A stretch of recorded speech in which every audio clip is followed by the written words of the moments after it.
Nous avons donc constaté effectivement qu'il y a eu un rush vers les structures de santé. Entre hier et aujourd'hui, hier on était à 82 patients, mais ce matin on nous fait part d'au moins 200 personnes concernées par cette situation. Alors cela nécessite la prise de mesures supplémentaires, énergiques surtout, et dirigeantes certainement. Alors par rapport à cela, nous avons travaillé avec les autorités locales, donc l'autorité locale, le maire, mais également le personnel de santé, la brigade de gendarmerie, donc le personnel de sécurité et le service d'hygiène. Pour dans un premier temps, les accueillir, les prendre en charge du point de vue de la santé et les observer. Et pour les observer, nous avons pensé qu'il faudrait peut-être un site où l'on pourrait les loger le temps de voir l'évolution de la maladie. La deuxième mesure, c'est effectivement de faire des prélèvements et de s'assurer de l'origine du mal. Et c'est en maîtrisant cela qu'on serait à même de pouvoir apporter le traitement qui sied. Là également, c'est fait.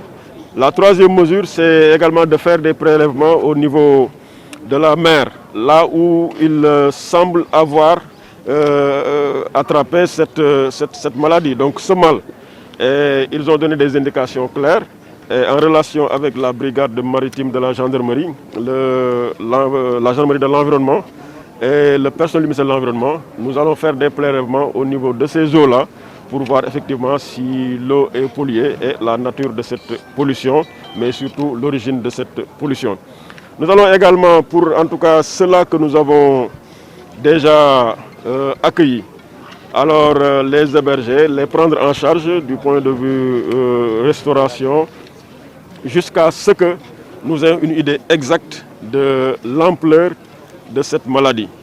Et on nous signale également qu'il y en a qui ne sont pas encore venus et qui seraient dans les quartiers et même dans les régions, donc autres que Dakar. Là également, le travail de recensement se fera et certainement l'autorité ou les autorités compétentes en seront informées et les mesures qui s'y sont prises.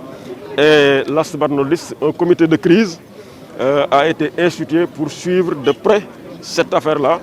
Et au sein de ce comité de crise, il y a un comité technique constitué du personnel médical, du service des pêches, du service de l'environnement, des sapeurs-pompiers, de la gendarmerie, du service d'hygiène, pour évaluer la situation, proposer des mesures et prendre à bras le corps cette situation.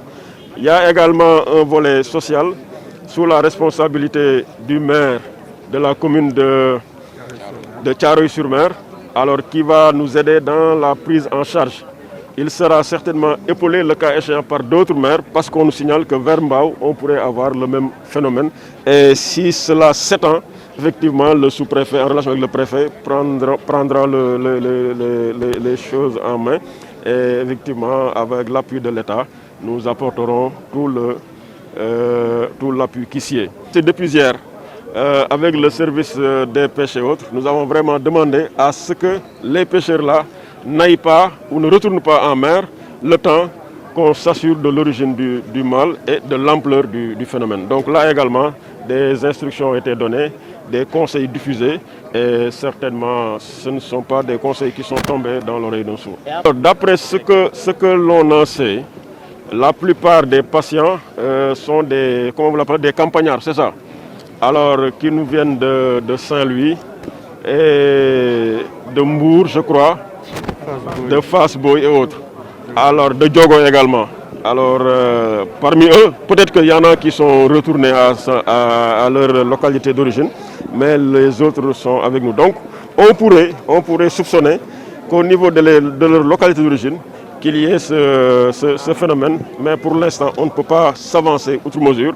Alors c'est des supputations, c'est des suppositions, mais quelques pêcheurs nous ont affirmé que vers Mbour, Joal et autres là, il y aurait ce phénomène.